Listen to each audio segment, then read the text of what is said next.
pas la même limonade. Le directeur, tiré à 4 épingles, droit comme la justice, sec comme un coup de trick. Confortablement installé dans son Voltaire, il a convoqué son employé Badin suite à des absences répétées, justement donc justifiées.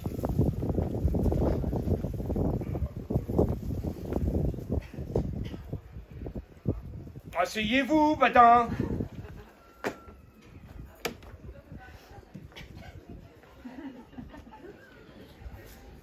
Écoutez, monsieur, c'est une chose épouvantable.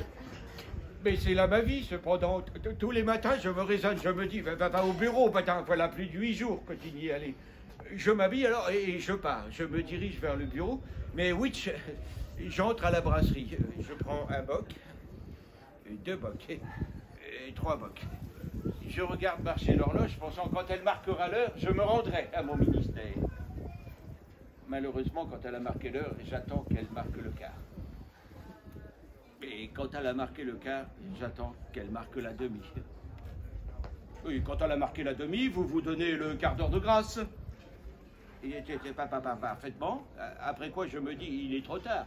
J'aurais l'air de me moquer du monde. Ce sera pour une autre fois. Quelle existence. Quelle existence.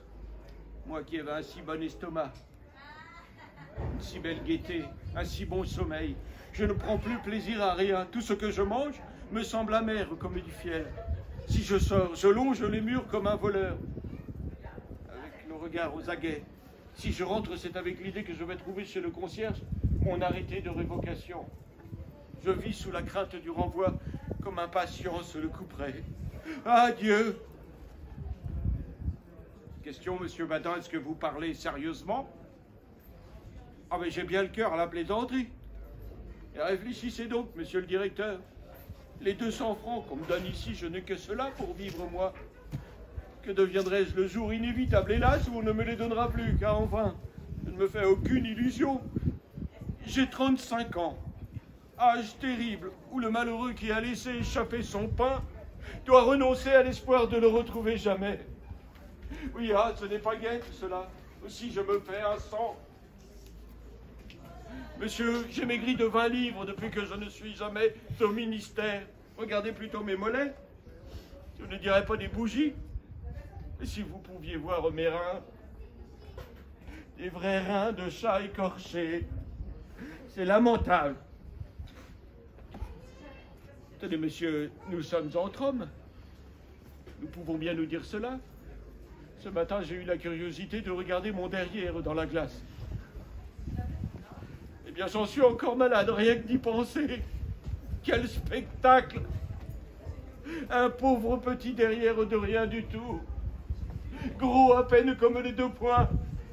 Je n'ai plus de fesses. Elles ont fondu. Le chagrin, naturellement, les angoisses continuelles, les affres.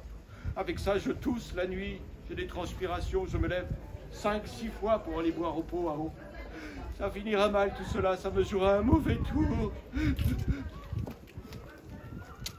Eh bien, venez au bureau, monsieur Badin. Impossible, monsieur le directeur.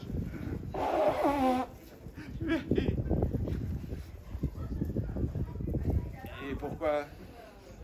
Je ne peux pas, ça m'embête.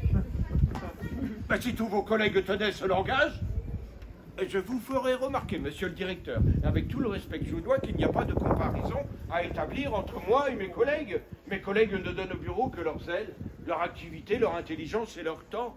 Moi, c'est ma vie que je lui sacrifie. Tenez, monsieur, ce n'est plus tenable. Oui, c'est assez mon avis. N'est-ce pas? Absolument. Remettez-moi votre démission, je la transmettrai au ministre. Ma démission? Mais monsieur, je ne songe pas démissionner. Je demande seulement une augmentation. Comment? Une augmentation? Dame, monsieur, il faut être juste. Je ne peux pourtant pas me tuer pour 200 francs par mois. Ah, la Troisième République accouche d'auteurs remarquables, comme ce Courteline que je viens d'interpréter, qui aime bien rouler le maître dans la farine. Oh, le valet n'est pas toujours le bonnet que l'on croit, non. Mais à la même époque, un nouveau duo de scène va apparaître, qui lui aussi va s'amuser avec les rapports d'autorité. Ce seront Foutit et Chocolat qui ouvriront la voie royale du clown blanc et de l'Auguste. Suivront les Fratellini, Groc, etc., etc. Mais tout ça fait partie de l'histoire de la piste. Revenons-en à nos moutons. N'oublions pas qu'à la Troisième République, dans cette époque foisonnante, M. Feydeau,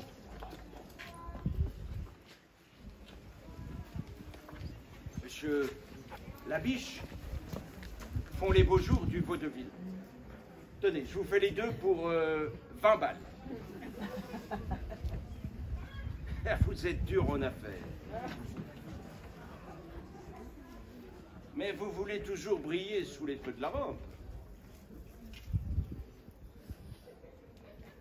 Vous avez dit oui, vous ne pouvez plus faire marche arrière. Je vous en donne l'occasion, mesdames et messieurs. En devenant les heureux bénéficiaires d'une promotion exceptionnelle mise aujourd'hui même sur le marché par la maison Antonin, vous en avez donc la primeur, bande de petits vénards, vous pourriez tout à fait brûler les planches bien plus vite que prévu. Mesdames et messieurs, si vous achetez non pas un, non pas deux, non pas trois, non pas quatre, mais 5 corneilles, c'est-à-dire le coffret dans son intégralité, avec tous ses meilleurs sketchs, impromptus, intermèdes, making-of et autres bêtisiers, la maison Antonin, mesdames et messieurs, tenez-vous bien, vous offre une panoplie complète de rouleurs de mécanique, constituée de plusieurs éléments dont je vais faire l'article présentement. Tout d'abord, mesdames et messieurs, dans cette panoplie extraordinaire, une paire de gants. Et pourquoi, me direz-vous? Pourquoi, me direz-vous? Et je vous remercie de m'avoir posé la question. Le personnage de crâneur, de m'as-tu vu, de vas-y que je me la pète, mon gros kéké, est caractériel par définition. Il pourrait tout à fait nous voler dans les plumes, bien que la plupart du temps, il préfère se dégonfler comme un lamentable ballon de baudruche. Quoi qu'il en soit, je vous invite à aborder cet énergumène avec précaution. Autrement dit, mettons des gants et faisons montre de doigté. Tout va bien se passer, monsieur.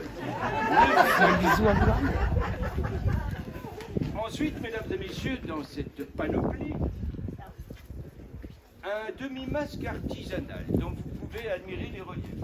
La beauté des arêtes des pommettes et ce spadassin si finement ciselé qui n'est pas sans rappeler les gravures de monsieur Jacques Callot. C'est Callot, c'est pour vous, c'est maintenant. Si l'on s'approche un peu trop près de ce joli portrait, on peut l'entendre murmurer « Chose-moi, chose-moi. » À présent, mesdames et messieurs, une épée de premier choix, digne d'un maître d'armes. Allons, monsieur, la révérence.